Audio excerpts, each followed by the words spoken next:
British Prime Minister Keir Starmer has begun his landmark visit to China, where he will hold talks with President Xi Jinping today. Mr. Starmer is the first British premier to visit Beijing in 8 years. The relations between the two countries have been tense for more than a decade. Let's take a look at how they have evolved over the years. Now, following the 1997 handover of Hong Kong, a period known as the golden era of Sino-British relations began with multiple high-level state visits and bilateral trade agreements. But this 20-year period came to an end in 2020. A decisive shift occurred after the UK announced it was banning new Huawei equipment in its 5G network. It then suspended its extradition treaty with Hong Kong following Beijing's imposition of a national security law on the city. It also imposed sanctions on Chinese officials linked to human rights abuses in Xinjiang. In 2022, the UK hardened its position on Chinese involvement in infrastructure projects. And by 2023, Britain's Conservative government had defined China as a long-term strategic challenge, expressing concerns about cyber espionage and alleged secret Chinese police stations operating on British soil. Following a change in the UK government in 2024, the country recalibrated its approach with Prime Minister Keir Starmer, vowing to mend ties with Beijing. In January 2025, the two sides restarted economic cooperation, holding their first economic and financial dialogue in 6 years. And now, for the first time in 8 years, a British premier is on an official visit to China. Keir Starmer has said that the UK can't afford to ignore the economic opportunities presented by China. But despite an improvement in relations, several issues remain, including human rights concerns and cyber threats. To get more insights into this landmark visit, we are joined by Kerry Brown. He's a professor of Chinese studies and director of the Lau China Institute at King's College London. Professor Brown, thank you so much for joining us. So Mr. Starmer's trip is widely seen as necessary but high risk. What sort of results are you expecting? And from your perspective, what concrete outcomes would count as a win for him? Well, at the moment, I mean, a number of powers are going. Canada, I believe Germany, the Chancellor is going. There'll be another lot of European visitors. So I'm not sure it's that high risk. I mean, it's probably riskier to not go. The issues that they've got to talk about are firstly, the extraordinary new geopolitics where America is in some ways more unpredictable than anyone else at the moment. For different reasons, China is concerned with that. Britain, its security alliance is very strong with America, but there's been lots of questions lately because of the issue over Greenland and Trump's doubts about NATO. I think also economically, Britain has to recognize that China is now a technology superpower. It's producing incredibly important innovations and technology in AI, in environmental science, in issues like this. And so really, we're kind of risking more if we don't go than if we do. This is one of the very few opportunities for Britain to speak directly to the leader of China, Xi Jinping. It's very hard to get access to him.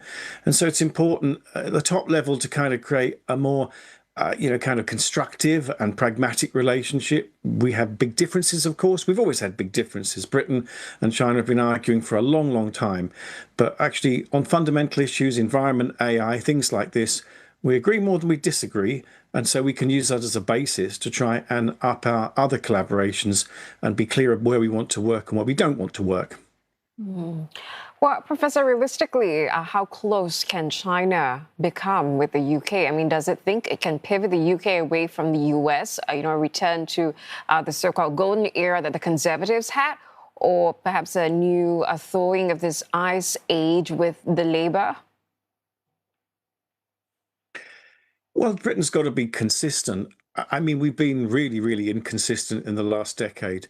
I mean, the best outcome is that we have clarity. We have some guardrails. We know where we're not going to work and we know where we will work. Britain has dealt with China for a long time. We've had really tough times before. We've also had more amicable times. We know that we're different. We'll never be tempted to, kind of leave the alliances, for instance, in Europe and with the United States. But this is a very unpredictable world that we are in.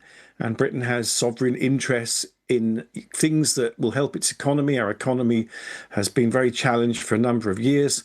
And China is the world's second largest economy, and there must be areas in services and financial sector and things like that where Britain, has strengths.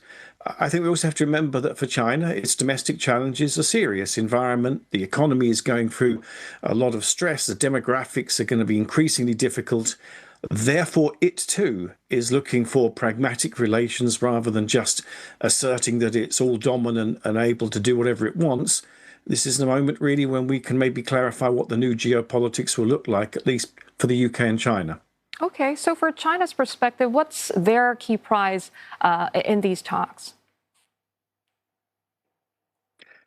Well, I think this is clearly a moment of opportunity, even though I don't think China is particularly happy about a very unpredictable America. I mean, it contests and competes with America in some ways, but the kind of systemic changes that are happening now, I think, are not ones China thought would be happening for a long time. It doesn't, I think, want to become a replacement United States. It doesn't want the responsibility, and it doesn't want to spend the resources.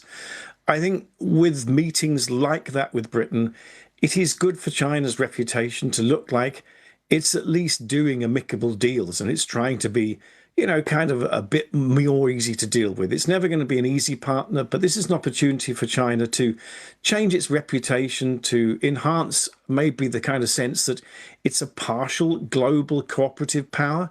I think to treat the UK, therefore, fairly rather than play hardball all the time, I think that would be helpful for China. It has bigger fish to fry. Obviously, its main priority is the United States. Trump and Xi will be meeting in April. But, a kind of decent visit where Keir Starmer can come back and say, at least we achieved something economically, that would be good for both powers. Yeah, you talked about the opportunities, but also difficulties as well. There are obviously profound concerns over Beijing's espionage, human rights record, and IP theft.